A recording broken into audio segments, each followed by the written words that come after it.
दोस्तों, वीडियो शुरू होने से पहले मेरे चैनल को सब्सक्राइब जरूर कर दें। अब शुरू करते हैं आज की कहानी।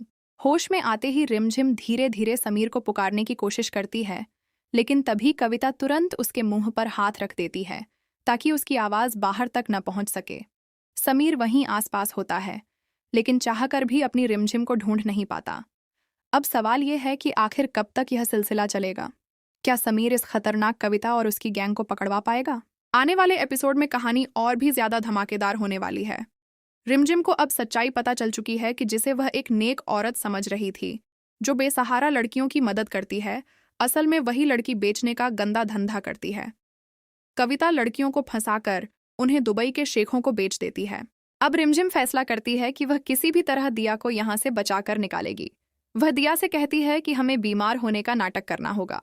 दोनों तुरंत पेट दर्द का ड्रामा शुरू कर देती हैं। रिमझिम जोर जोर से चिल्लाकर कविता को बुलाती है और कहती है कि हमने तुम्हारा दिया हुआ खाना खाया था, लेकिन अब हमारे पेट में बहुत तेज दर्द हो रहा है।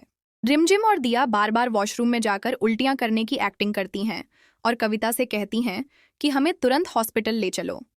मजबूरी में कविता दोनों को हॉस्पिटल ले जाने के लिए तैयार हो जाती है, लेकिन अपने आदमियों की कड़ी निगरानी में, क्योंकि उसे रिमझिम की चालाकी पर पूरा शक होता है। इसी दौरान समीर भी अपने दोस्त के साथ रिमझिम और दिया को ढूंढ रहा होता है और किसी जरूरी काम से उसी हॉस्पिटल में पहुंच जाता है। रिमझिम जब दिया को कमरे में ले जाती है तो उससे कहती है कि हमारे पास यहाँ से भागने के लिए बहुत कम वक्त है। इससे पहले कि कविता वापस आए, हमें तुरंत निकलना होगा। उधर समीर को भी बार बार ऐसा महसूस हो रहा होता है कि रिमझिम किसी बड़ी मुसीबत में है। वह सोचता है कि शायद रिमझिम घायल हालत में हॉस्पिटल में मिल जाए।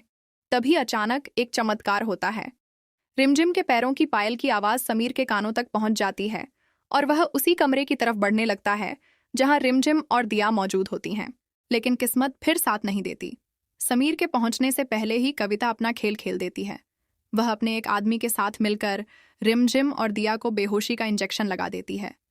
दोनों तुरंत बेहोश होकर नीचे गिर जाती हैं और समीर उन्हें देख भी नहीं पाता। अब कविता जल्दी से दोनों को हॉस्पिटल से बाहर ले जाने लगती है। रास्ते में अचानक रिमझिम को थोड़ा होश आ जाता है और वह भागने की कोशिश करती है। तभी उसकी नज़र सामने खड़े समीर पर पड़ती है। रिमझिम उसे आवाज देने ही वाली होती है कि कविता तुरंत उसका मुंह दबाकर उसका चेहरा दूसरी तरफ घुमा देती है। समीर बस एक कदम की दूरी पर होकर भी रिमझिम को नहीं देख पाता और वहां से निकल जाता है। इस तरह वह एक बार फिर रिमझिम और दिया को ढूंढने में नाकाम हो जाता है। समीर का दोस्त कहता है कि हमें यहां से निकलकर कहीं और तलाश करनी चाहिए। दोनों वहां से चले जाते हैं और कविता फिर से रिमझिम को अपने ठिकाने पर ले आती है। अब रिमझिम की मुश्किलें और बढ़ जाती हैं। कविता तुरंत दुबई के शेख को फोन करती है और कहती है कि मेरे पास 2 बहुत खूबसूरत लड़कियां हैं, आकर देख लो।